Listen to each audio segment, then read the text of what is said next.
আমরা একটা গুরুত্বপূর্ণ মিটিংয়ে ছিলাম, কেন্দ্রীয় অফিসে মিটিংয়ে থাকা অবস্থায় খবরটা আমরা পেয়েছি। পাওয়ার পরে আমরা আমাদের মিটিং তৎক্ষণাৎ শেষ করে এখানে চলে এসেছি।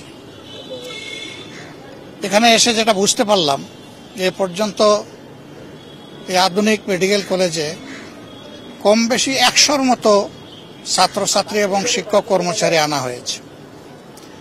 এর মধ্যে অল্প কয়েকজন এখানে আছেন, বাকি সবাইকে বার্ন ইউনিটে পাঠিয়ে দেওয়া হয়েছে। উপস্থিত ডাক্তার যারা, তারা আমাদেরকে অবহিত করেছেন যে এর মধ্যে 30 জনের অধিক তাদের শরীরে 80 থেকে 100% বার্ন হয়ে গেছে। 80 থেকে 100% যারা বার্ন হয়ে যায়, আমাদের ক্ষুদ্র অ্যাসেসমেন্ট মেডিকেল সায়েন্সের তাদের সারভাইভ করার আশঙ্কা একেবারেই থাকে না।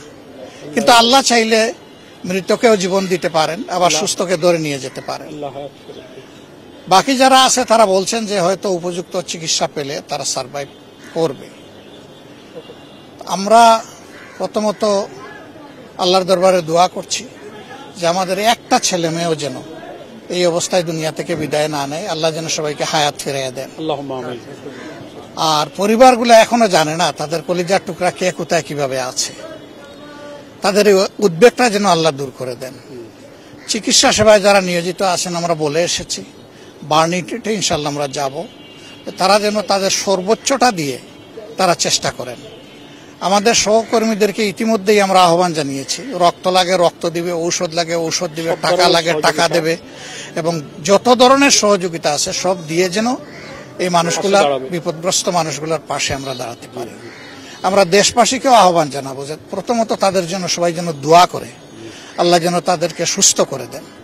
দ্বিতীয়ত যার যেখানে যেটুকু করার আছে, সরকার এবং দেশবাসী সবাই যেন আমরা সর্বোচ্চটা করতে পারি। তৃতীয় আমাদের অনুরোধ থাকবে যে এই ধরনের সেন্সিটিভ জোনে যেন ভবিষ্যতে আর এই ধরনের ট্রেনিং দেওয়া না হয়। কারণ ট্রেনিং লার্নার যে প্লেন, এগুলার এইটাই কিন্তু প্রথম অ্যাক্সিডেন্ট না, এর আগেও অনেকগুলা বিপজ্জনক অ্যাক্সিডেন্ট হয়েছে এবং জানমালের ক্ষয়ক্ষতি হয়েছে। আমরা যতটুকু জানতে পেরেছি পাইলট যিনি, তিনিও নিহত হয়েছেন, তিনিও আমাদের সন্তান। তার জন্য আমরা দোয়া করি আল্লাহ যেন তাকে ক্ষমা করেন এবং জান্নাত দান করেন।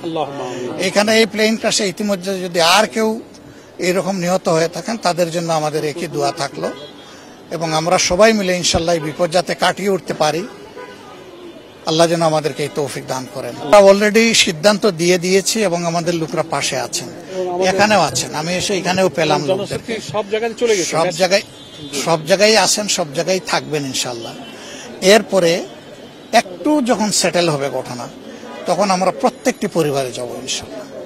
যেখানে যাকে যেটুকু করার দরকার, আল্লাহ যেন আমাদেরকে সেটা করার তৌফিক দেন। আপনারা দোয়া করুন।